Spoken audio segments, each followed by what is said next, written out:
नमस्कार दोस्तों, स्वागत है आपका मेरे YouTube चैनल धमाका जीके पर। दोस्तों आज मैं आपको करवाने जा रही हूँ मार्च 2023 की सामान्य ज्ञान दर्पण में दिए गए सारभूत तत्व कोश को।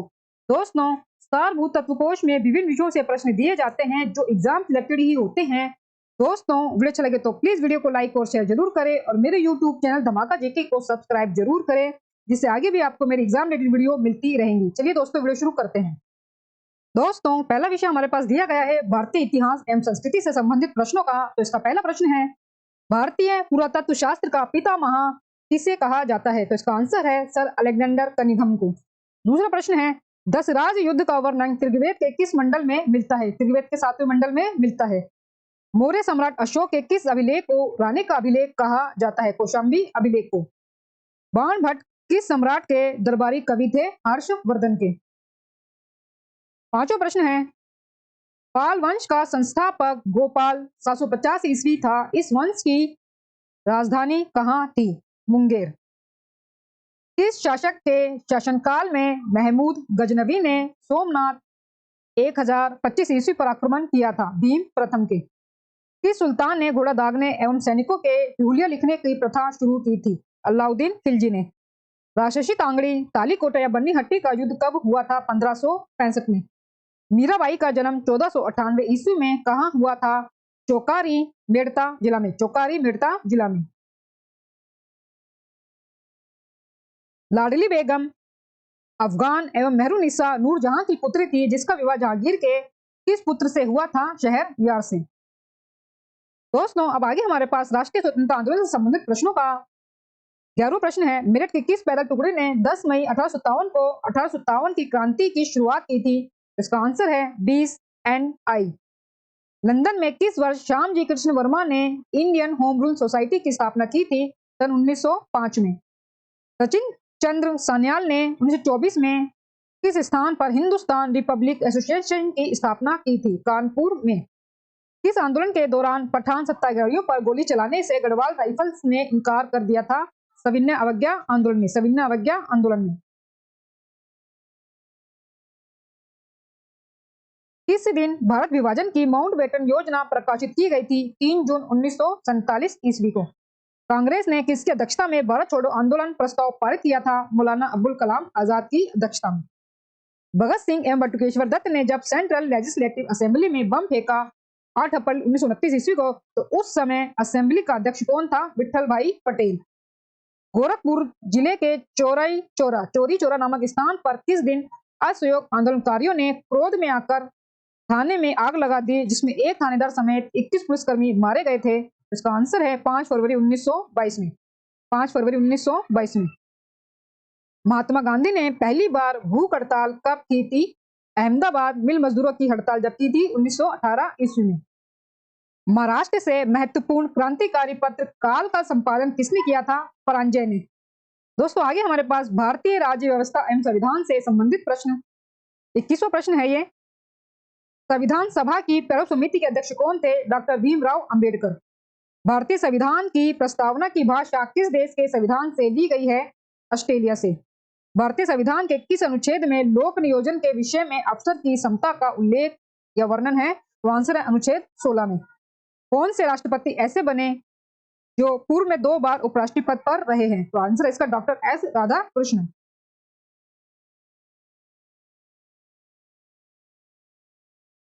पहली बार जब इंदिरा गांधी प्रधानमंत्री बनी तो वह किस सदन की सदस्य थी? राज्यसभा की। संविधान के किस अनुच्छेद के अंतर्गत लोकसभा स्वयं ही अपने सदस्यों में से एक अध्यक्ष और एक उपाध्यक्ष चुनती है? अनुच्छेद 93 के अंतर्गत। प्रथम लोकसभा का कार्यकाल कब से कब तक रहा? 7 अप्रैल 1952 से लेकर 4 अप्रैल 1957 तक। किस संविधान संशोधन द्वारा वन, शिक्षा, जनसंख्या नियंत्रण व परिवार नियोजन, बाट व माप, जानवर तथा पक्षियों की सुरक्षा आदि विषयों को समवर्ती सूची में शामिल किया गया? आंसर है इसका 42वां संविधान संशोधन 1976। किस अनुच्छेद के अंतर्गत केंद्र व राज्यों के बीच समन्वय स्थापित करने के लिए राष्ट्रपति एक अंतरराज्यीय परिषद का गठन कर सकता है? अनुच्छेद 263 के अंतर्गत। किस संविधान संशोधन द्वारा देश में वस्तु एवं सेवा कर यानी कि GST को लागू किया गया है? तो आंसर है इसका 101वां संविधान संशोधन। 101वां संविधान संशोधन। आगे है दोस्तों हमारे पास अब विषय पर्यावरण एवं जैव विविधता से संबंधित प्रश्नों का। तो इसका पहला प्रश्न है जो कि 31वां प्रश्न से है, धारणीय कृषि सस्टेनेबल एग्रीकल्चर का क्या अर्थ है? तो आंसर है इसका, भूमि का इस प्रकार प्रयोग की उसकी गुणवत्ता अक्षुण्ण बनी रहे। रियो डी जनेरियो में संपन्न अंतर्राष्ट्रीय सम्मेलन में क्या था? संयुक्त राष्ट्र पर्यावरण एवं विकास सम्मेलन। ग्रीन पीस इंटरनेशनल का मुख्यालय कहाँ अवस्थित है? एम्स्टर्डम नीदरलैंड में। दोस्तों वीडियो अच्छा लग रहा हो तो प्लीज वीडियो को लाइक जरूर करें और चैनल को सब्सक्राइब करना ना भूलें। 34वां प्रश्न है, national green tribunal NGT Bharat सरकार द्वारा स्थापित हुआ 18 अक्टूबर 2010 को। 18 अक्टूबर 2010 को नेशनल ग्रीन ट्रिब्यूनल भारत सरकार द्वारा स्थापित किया गया था। इको मार्क प्रमाण पत्र उन भारतीय उत्पादों को दिया जाता है जो पर्यावरण के प्रति मैत्रीपूर्ण हो। यह प्रमाण पत्र किस संस्थान द्वारा दिया जाता है? ब्यूरो ऑफ इंडियन स्टैंडर्ड 1991 से। विश्व पर्यावरण दिवस प्रतिवर्ष 5 जून को मनाया जाता है। प्रथम पर्यावरण दिवस किस वर्ष मनाया गया था? वर्ष 1973 में। 33वां प्रश्न है, हरित विकास ग्रीन डेवलपमेंट पुस्तक के लेखक कौन है? डब्ल्यू.एम. एडम्स। डब्ल्यू.एम. एडम्स। किस पर्यावरण विशेषज्ञ द्वारा सर्वप्रथम पारिस्थितिकी तंत्र की संकल्पना प्रस्तुत की गई थी? एजी टॉन्सले 1935 में। एजी टॉन्सले 1935 में। पृथ्वी का सर्वाधिक वृहत पारिस्थितिकी तंत्र कौन सा है? जैव मंडल। पारिस्थितिकी तंत्र की आहार श्रृंखला में सामान्यतः 3 से 4 पोषण स्तर होते हैं। इनमें से किस स्तर पर उच्चतम पोषण स्तर प्राप्त है? आंसर है इसका सर्वाहारी ओमनीवोरस।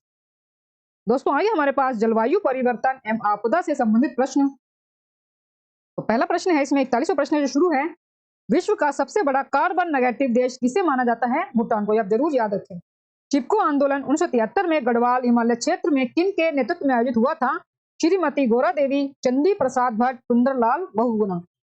गैसों में से कौन सी एक गैस धरती पर जीवन के लिए हानिकारक और लाभदायक दोनों ही है? Carbon dioxide. किस दिन को ओजोन परत संरक्षण दिवस के रूप में मनाया जाता है? 16 सितंबर को। 16 सितंबर को ओजोन परत संरक्षण दिवस के रूप में मनाया जाता है। United nation framework convention on climate change में शामिल राष्ट्रों का 27वां सम्मेलन यानी कि COP27 नवंबर 2022 में कहां संपन्न हुआ? मिस्र में। मिस्र के शर्म अल शेख में। COP27 का सम्मेलन मिस्र में संपन्न हुआ। इस सम्मेलन में तापमान में कितने प्रतिशत से अधिक वृद्धि न रखने का लक्ष्य रखा गया?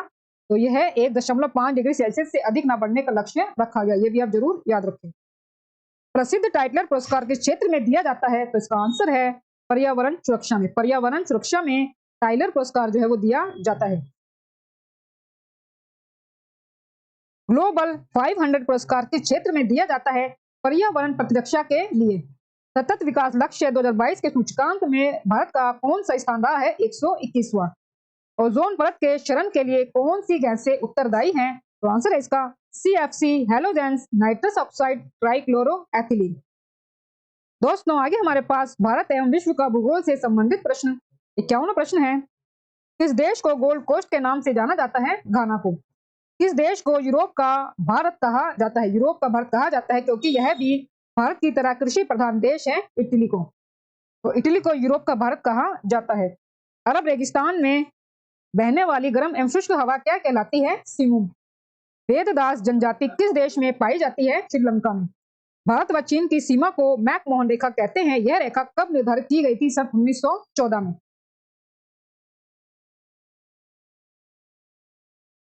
नीलगिरी की पहाड़ी तमिलनाडु में स्थित है जो एक ब्लॉक पर्वत है। इसकी सबसे ऊंची चोटी कौन सी है? तो आंसर है इसका डोडा बेट्टा।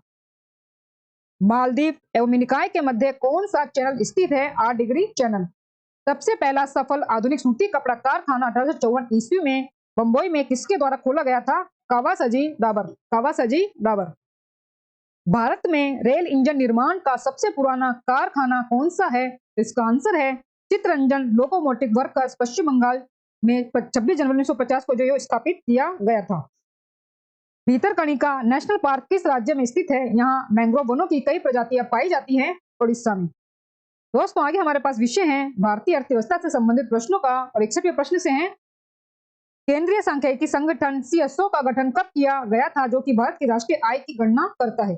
2 मई 1951 को केंद्रीय सांख्यिकी संगठन का गठन किया गया था।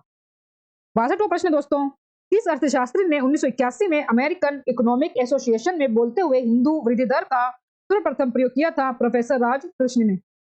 किस एक राज्य में मानव विकास सूचकांक 2022 में सर्वाधिक है? तो केरल इसका आंसर है।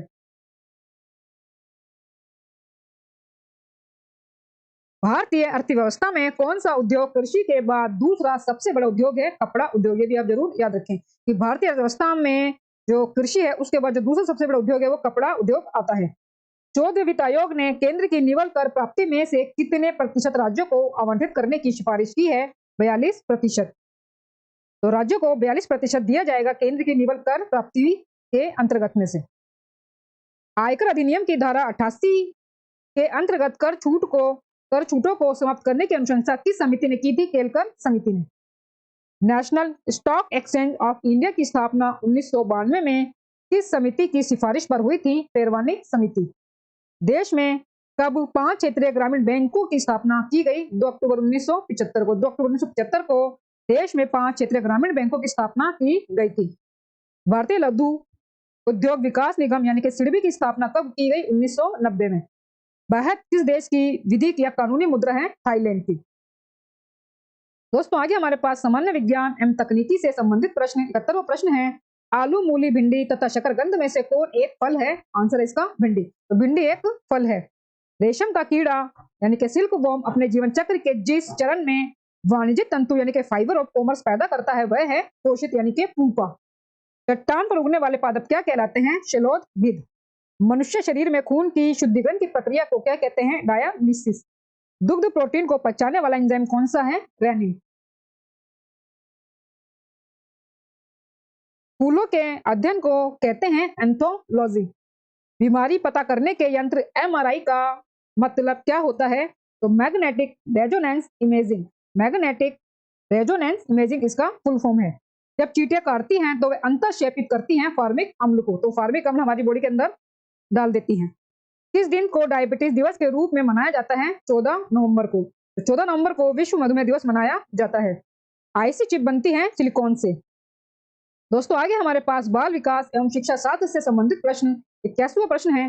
किस काल में नालंदा शिक्षा का महत्वपूर्ण केंद्र था? बौद्ध काल में। 82वां प्रश्न है। महात्मा गांधी ने जिस शिक्षा व्यवस्था का समर्थन किया था वह क्या कहलाती है? मूलभूत शिक्षा। ये भी आप जरूर याद रखें कि वो मूलभूत शिक्षा कहलाती है। विश्वविद्यालय अनुदान आयोग की स्थापना कब की गई थी? 1953 में। एक अच्छे शिक्षक में क्या गुण होने चाहिए? उसका कर्तव्यनिष्ठ होना। भारत के विद्यालयों में अंग्रेजों को शिक्षा का माध्यम किस गवर्नर जनरल द्वारा बनाया गया? Lord William Bentinck. भारत में साक्षरता दर 2011 की जनगणना के अनुसार कितनी है? 73%। तो भारत में जो साक्षरता दर है वो 2011 की जनगणना के अनुसार 73% है। स्वतंत्र भारत के प्रथम शिक्षा मंत्री कौन थे? अब्दुल कलाम आजाद। वुड के घोषणा पत्र का कार्यान्वयन कब हुआ था? 1854 ईस्वी में। जब कोई विद्यार्थी कक्षा में अप्रासंगिक प्रश्न पूछता है तो आप ऐसी परिस्थिति में क्या करेंगे? छात्र को उसकी गलती का आभास हम कराएंगे। प्रौढ़ शिक्षा क्यों आवश्यक है? शिक्षित प्रौढ़ अपने बच्चों को भी शिक्षित बनाने की पूरी कोशिश करेंगे। दोस्तों आगे हमारे पास कृषि से संबंधित प्रश्न 51वां प्रश्न है। किस वर्ष भारत की प्रथम चीनी मिल उत्तर प्रदेश के देवरिया जिले के प्रतापपुर में स्थापित की गई थी? 1903 ईस्वी में।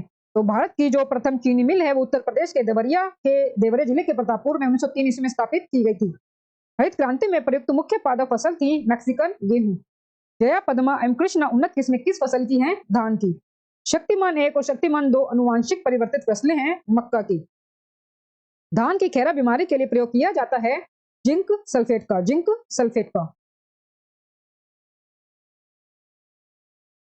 बोरलॉग पुरस्कार किस क्षेत्र के लिए दिया जाता है? कृषि विज्ञान के क्षेत्र में। राष्ट्रीय डेयरी शोध संस्थान कहाँ स्थित है? करनाल, हरियाणा में। दोस्तों वीडियो अच्छा लग रहा हो तो प्लीज वीडियो को लाइक जरूर करें और चैनल को सब्सक्राइब करना ना भूलें। 58वां प्रश्न हमारे पास। गाय की वह नस्ल जो अधिक दूध देती है? साहिवाल। इंद्रधनुष्य क्रांति किससे संबंधित है? कृषि क्षेत्र की सभी क्रांतियां शामिल हैं। भूरी क्रांति किसके उत्पादन से संबंधित है? उर्वरक उत्पादन से भूरी क्रांति जो है वो संबंधित है। दोस्तों आगे हमारे पास खेलकूद से संबंधित प्रश्न 101 प्रश्न है। दोस्तों एक दिवसीय अंतरराष्ट्रीय क्रिकेट में सबसे तेज गति से दोहरा शतक बनाने का विश्व रिकॉर्ड किस खिलाड़ी ने बनाया है? ईशान किशन ने। कतर में खेले गए फीफा विश्व कप 2022 का खिताब किस देश की टीम ने हासिल किया? अर्जेंटीना ने। T20 के अंतर्राष्ट्रीय क्रिकेट में रोहित शर्मा व KL राहुल के बाद दूसरे शतक बनाने वाले तीसरे भारतीय खिलाड़ी बने हैं सूर्य कुमार यादव। 104 प्रश्न है। एशिया कप टेबल टेनिस में महिला वर्ग में कांस्य पदक जीतने वाली भारत की पहली खिलाड़ी बनी है मनिका बत्रा। राष्ट्रीय खेल प्रतियोगिता क्रिकेट की विजय हजारे ट्रॉफी 2022 की विजेता टीम कौन सी रही है? सौराष्ट्र। फेडरेशन कप का संबंध किस खेल से है? फुटबॉल से। किस खेल में बुल्स आई शब्द का प्रयोग किया जाता है? शूटिंग में। द्रोणाचार्य पुरस्कार किन्हें प्रदान किया जाता है? उत्कृष्ट खेल प्रशिक्षकों को। ओलंपिक झंडे में कितने रिंग्स होते हैं? 5। पुरुषों का T20 विश्व कप खिताब किस देश ने सर्वाधिक बार जीता है? इसका आंसर है वेस्ट इंडीज। वेस्ट इंडीज ने 2012 और 2016 में पुरुषों का T20 विश्व कप जीता है। और अब इसके बराबरी में इंग्लैंड भी आ चुका है। इंग्लैंड ने भी 2 बार इसमें जीत हासिल कर ली है। इंग्लैंड जो जीता था पहले वो 2010 में जीता था इंग्लैंड, जिसमें इंग्लैंड ने ऑस्ट्रेलिया को हराया था। और उसके बाद अब इंग्लैंड 2022 में जो पुरुषों का T20 विश्व कप हुआ है अक्टूबर 2022 में, तो उसमें भी इंग्लैंड ने जीत हासिल की है पाकिस्तान को हराकर। तो वेस्ट इंडीज और इंग्लैंड अब दोनों ही बराबरी पर आ चुके हैं पुरुषों के T20 विश्व कप खिताब के कैटेगरी में। आगे है दोस्तों हमारे पास कंप्यूटर ज्ञान से संबंधित प्रश्न। कंप्यूटर ज्ञान में हमारा 111 प्रश्न है। यंत्रों को रिपीटर, राउटर, एप्लीकेशन गेटवे तथा स्विच में से नेटवर्क लेयर के लिए कौन सा यंत्र प्रयुक्त होता है? तो आंसर है इसका राउटर। किसी विशेष समय में डेटाबेस में डाटा को क्या कहते हैं? एक्सटेंशन। कैश मेमोरी किस सिद्धांत पर कार्य करती है? रेफरेंस की स्थिति में। प्रथम कंप्यूटर माउस का डिजाइन वर्ष 1960 में किसने निर्मित किया था? विलियम इंग्लिश ने। यह भी आप जरूर याद रखें।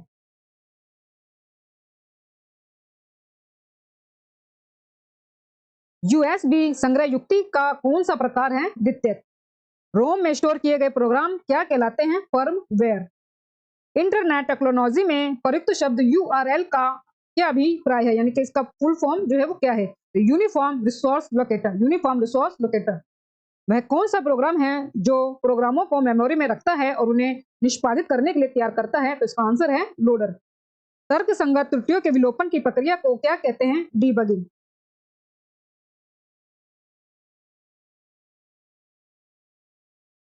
प्रस्तुतिकरण तैयार करने के लिए माइक्रोसॉफ्ट ऑफिस का कौन सा अनुप्रयोग उपयुक्त है? Microsoft power point. Microsoft power point. दोस्तों आगे हमारे पास विविध प्रश्न। तो विविध में बहुत ही विषयों से प्रश्न दिए जाते हैं। 121वां प्रश्न है। अफ्रीका के गांधी के नाम से कौन प्रसिद्ध था? National Mandela. भारत का पहला फील्ड मार्शल कौन था? SCHFJ मानेकशॉ। विश्व का प्रथम कृत्रिम उपग्रह स्पुतनिक 1 को सोवियत यूनियन द्वारा कब छोड़ा गया था? अक्टूबर 1957 में। सामुदायिक विकास कार्यक्रम किस वर्ष शुरू हुआ था? 1952 में। किस देश ने समुद्रों की रानी की उपाधि प्राप्त की थी? फ्रांस ने। किस राज्य को भारत का कृषि सार कहा जाता है? उत्तर प्रदेश को। भारत में सबसे पुराना गिरजाघर सेंट थॉमस चर्च किस राज्य में स्थित है? केरल में। प्लेइंग इन माई वे पुस्तक की रचना किसने की थी? सचिन तेंदुलकर ने। 129वां प्रश्न है। वर्ष 1959 ईस्वी तक पाकिस्तान की राजधानी कहाँ रही थी? कराची। दोस्तों ये हमारा अंतिम प्रश्न है सारभूत तत्व कोश में से। तो भारत के किस नगर को पर्ल सिटी कहा जाता है? हैदराबाद को। दोस्तों इसी अंतिम प्रश्न के साथ सारभूत तत्व कोश में दिए गए सभी प्रश्न पूरे होते हैं। दोस्तों वीडियो अच्छा लगा हो तो प्लीज वीडियो को लाइक और शेयर जरूर करें और मेरे यूट्यूब चैनल धमाका जीके को सब्सक्राइब जरूर करें, जिससे आगे भी आपको मेरी एग्जाम रिलेटेड वीडियो मिलती रहेंगी। तो दोस्तों मिलते हैं नेक्स्ट वीडियो में नए टॉपिक के साथ। तब तक के लिए धन्यवाद।